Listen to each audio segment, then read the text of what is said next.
Hello दोस्तों, आप सभी का एक बार फिर से हमारे इस YouTube चैनल पे बहुत बहुत स्वागत है। आज मैं आप लोगों को फिर से सहारा के विषय में एक नई अपडेट देने जा रहा हूं। जैसा कि कुछ दिनों पहले हमने अपने वीडियो में बताया था कि सहारा के मुद्दे को किसी भी नेताओं के द्वारा या किसी भी न्यूज़ चैनल के द्वारा कहीं पे भी इस पर बात नहीं की जा रही है। कोई भी लोग इस मुद्दे पर किसी प्रकार की अपनी बात रखने को तैयार नहीं है। कोई भी लोग इस मुद्दे को उठाने को तैयार नहीं है। तो आप लोगों को जान के ये खुशी होगी कि अब यह सहारा का मुद्दा संसद में ज़ोरों से गूंज रहा है। इसमें कुछ दिन पहले बिहार के एक सांसद श्री महाबली सिंह के द्वारा इस मुद्दे को उठाया गया था और आज से 2 दिन पहले 11 तारीख को संसद में फिर से 2 सांसदों ने इस मुद्दे को उठाया, जिसमें सरकार से कुछ तीखे सवाल पूछे गए।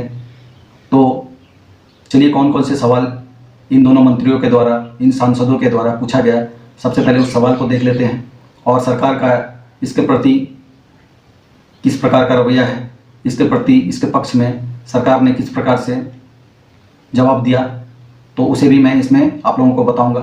तो इसके लिए आप लोग इस वीडियो को अंत तक देखिए और जो भी व्यक्ति हमारे इस चैनल पे फर्स्ट टाइम वीडियो देख रहे हों तो वे लोग हमारे इस चैनल को सब्सक्राइब अवश्य कर लीजिए, ताकि सहारा से जुड़ी हुई किसी भी प्रकार की कोई अपडेट आएगी तो वीडियो के माध्यम से मैं आप लोगों तक अवश्य उसे पहुँचाऊँगा।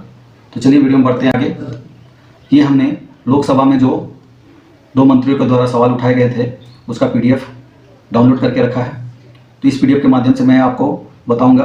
तो सबसे पहले प्रश्न संख्या 1252 के तहत डॉक्टर शकुंतला मजूमदार के द्वारा यह सरकार से पूछा गया कि क्या कॉर्पोरेट कार्य मंत्री यह बताने की कृपया करेंगे कि हाल ही में सहारा इंडिया ग्रुप के प्रमुख की मृत्यु के बाद सहारा समूह द्वारा किए गए चिट फंड घोटाले की जांच को लेकर सरकार की प्रतिक्रिया क्या है।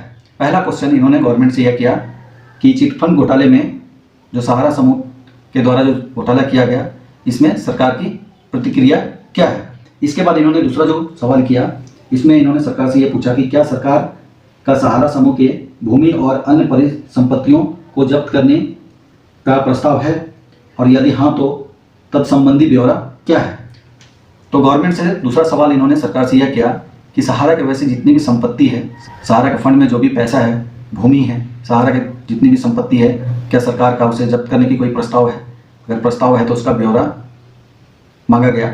इसके बाद इन्होंने तीसरा जो सवाल किया, उसमें SFIO की जांच के वर्तमान स्थिति क्या है और विगत 11 वर्षों में सेबी के पास जमा शिकायतों के धन को उन्हें वापस करने के लिए सेबी सरकार द्वारा क्या कदम उठाए जा रहे हैं। उसके बाद इन्होंने चौथा सवाल जो किया है, चूंकि सहारा प्रमुख अब इस दुनिया में नहीं रहे और सेबी भी जनता को उनके निवेश लौटाने में विफल रही, इसलिए सरकार की इस संबंध में कार्रवाई की दिशा क्या होगी। तो जैसा कि सहारा में हुई इन घोटालों को सरकार ने SFIO को सौंपा था जांच के लिए, तो उस जांच के बाद इसका रिपोर्ट क्या है ये मांगा गया। इसके बाद सेबी की तरफ से पैसों को रिटर्न करने के लिए, जितने भी जमा करता है उनके पैसों को वापस करने के लिए बोला गया था, वो भी इसमें विफल रहे, तो उसका भी ब्यौरा क्या है वो भी ब्यौरा मांगा गया। सरकार की तरफ से कितने पैसे जमाकर्ताओं को वापस किया गया है, तो उसका भी ब्यौरा यहाँ पे मांगा गया। इसके बाद अंतिम सवाल जो इन्होंने किया, इसमें इन्होंने पूछा है कि सरकार द्वारा करोड़ों रुपये का निवेश और उनके वास्तविक जमाकर्ताओं को लौटाने के लिए अन्य कौन सा सुधारात्मक कदम उठाए जा रहे हैं।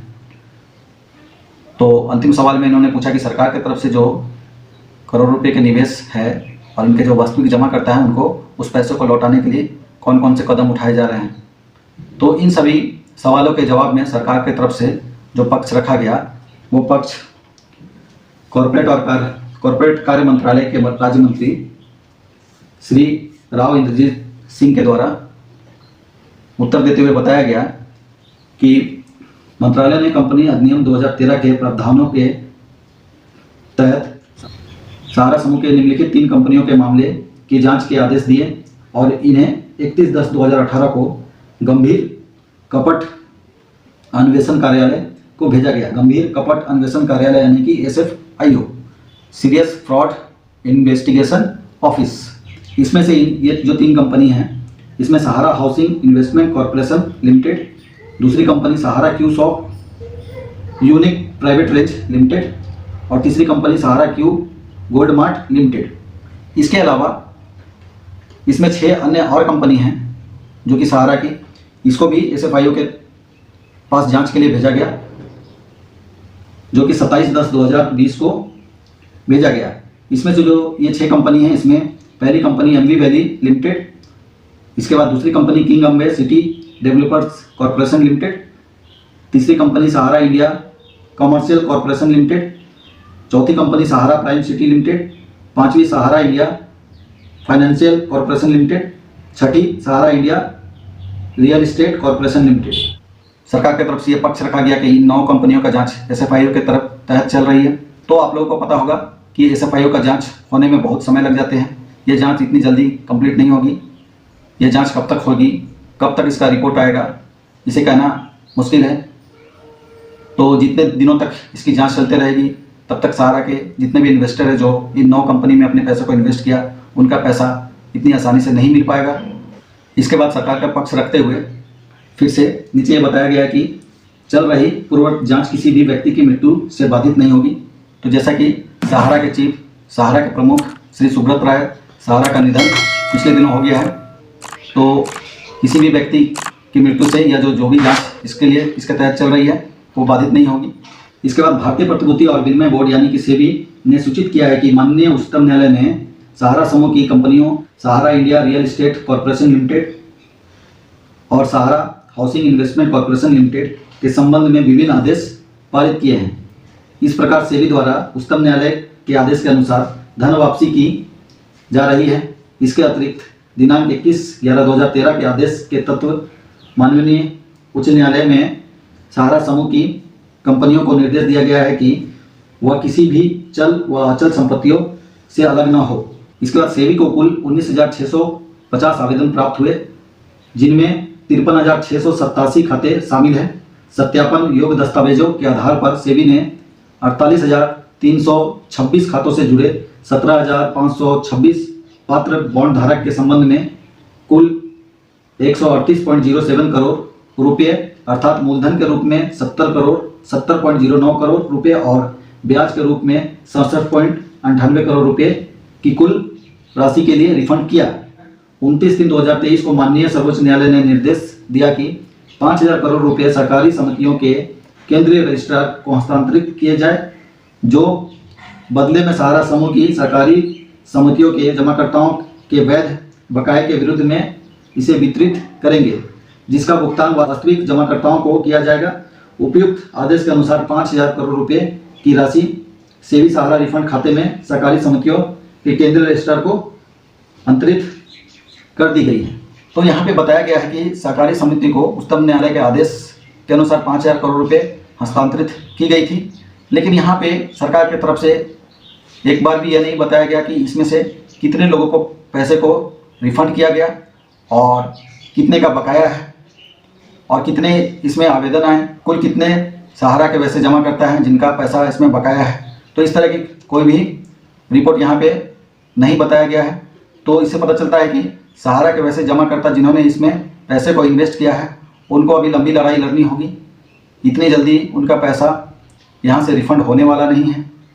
तो आप लोग केवल दर्शक बनकर अगर देखते रहेंगे तो ये लड़ाई लंबी चलती रहेगी। आप लोगों को भी इसमें जुड़नी होगी, आप लोगों को भी इसमें अपने आप को जोड़ना पड़ेगा। इसके बाद प्रश्न संख्या 1331 के तहत श्री महाबली सिंह ने कुछ सवाल किए हैं, जो कि वित्त मंत्री से सवाल की गई है। इसमें इन्होंने पूछा है कि क्या वित्त मंत्री यह बताने की कृपया करेंगे कि देश में सहारा इंडिया के कितने खाता धारक है और उनके खातों में कितनी धनराशि जमा है। इसके बाद इन्होंने दूसरा जो सवाल किया है, क्या सहारा इंडिया देश के अपने करोड़ों खाता धारकों को धनराशि के भुगतान में विलंब कर रहा है, यदि हाँ तो तत्संबंधी ब्यौरा क्या है और इस पर सरकार की क्या प्रतिक्रिया है। इसके बाद इनके द्वारा जो तीसरा सवाल किया गया, इसमें पूछा गया कि क्या सरकार को इस बात की जानकारी है कि सहारा इंडिया की भुगतान करने में विफलता के कारण अब तक कितने खाता धारकों ने चिकित्सा देखभाल के अभाव में अपनी जान गंवाई और कितने लोगों ने आत्महत्या की है, और यदि हाँ तो तत्संबंधी ब्यौरा क्या है। और इनका चौथा जो सवाल था, इसमें इन्होंने पूछा है कि खाता धारकों को भुगतान सुनिश्चित करने के लिए सरकार द्वारा क्या कदम उठाए गए या उठाए जा रहे हैं। तो मैं श्री महाबली सिंह के द्वारा जो सवाल उठाए गए थे उनका जवाब अपने नेक्स्ट वीडियो में आप लोगों को बताऊंगा।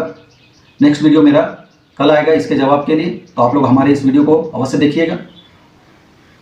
तो इस वीडियो को देखने से आप लोगों को पता चल जाएगा, आप लोगों को अनुभव हो जाएगा कि सरकार किस प्रकार से गोलमोल जवाब दे रही है। क्या इन्होंने अभी तक इसमें किसी प्रकार की कोई ब्यौरा रखा है कि इन्होंने अभी तक कितने भुगतान कर चुके हैं, कितने लोगों को भुगतान कर चुके हैं, उनका कोई भी ब्यौरा इन्होंने पेश नहीं किया। इसके बाद यहाँ पे बताया गया कि सहारा के वैसे चल अचल संपत्ति, भूमि, उस सभी को बेचा नहीं जा सकता। लेकिन यहाँ पे आपने 2-3 दिन पहले देखे होंगे कि सहारा के एक बहुत बड़े हॉस्पिटल 940 करोड़ में उस हॉस्पिटल को बेच दिया गया। तो यहाँ पे इनसे यह भी पूछा गया है, सहारा के वैसे चल अचल संपत्ति है, उसे सरकार का अधिग्रहण करने का कोई प्रस्ताव है, अगर है तो उसका ब्यौरा दीजिए। तो उन्होंने इसका भी किसी प्रकार का कोई ब्यौरा नहीं दिया, ना इस पर ही किसी प्रकार के कोई जवाब दिए। तो इस तरह से तो सहारा की जितनी भी संपत्ति है वह एक एक करके बिक जाएगी और जितने भी जमा करता है उनका पैसा उसी तरह से बकाया रह जाएगा। अगर सरकार सहारा के सभी संपत्ति को अपने अधिग्रहण में लेती है, अधिग्रहण करती है और उसे बेचकर भी जितने भी जमा करता है उसका पैसा वापस करे, तो इस प्रकार की कोई अभी तक जानकारी, इस प्रकार की किसी प्रकार की अभी तक कोई जानकारी नहीं है, न सरकार की तरफ से इस प्रकार की कोई मंशा नज़र आ रही है। तो अगर आप लोग एक दूसरे के भरोसे रहेंगे तो फिर आप लोगों का पैसा मिलना इतना आसान नहीं है। आप लोग संगठित होइए, आप लोग एक साथ आइए, सहारा के जितने भी जमा करता है वे लोग संगठित होइए, एक साथ आइए और इसके लिए आंदोलन कीजिए, नहीं तो फिर आप लोगों का पैसा इतनी आसानी से मिलने वाला नहीं है। तो अगर आप लोगों को हमारा ये वीडियो पसंद आया हो तो आप लोग हमारे इस वीडियो को एक लाइक अवश्य कर दीजिए, वीडियो को ज़्यादा से ज़्यादा शेयर कीजिए। वीडियो अगर फर्स्ट टाइम हमारे इस चैनल पर देख रहे हैं तो हमारे इस चैनल को सब्सक्राइब अवश्य कर लीजिए और बेल आइकन को भी प्रेस कर दीजिए, ताकि सहारा से जुड़ी हुई किसी प्रकार की अपडेट आए तो उसका वीडियो मैं अपने चैनल पे अपलोड करूँ तो इसका नोटिफिकेशन सबसे पहले आप लोगों तक पहुँचे।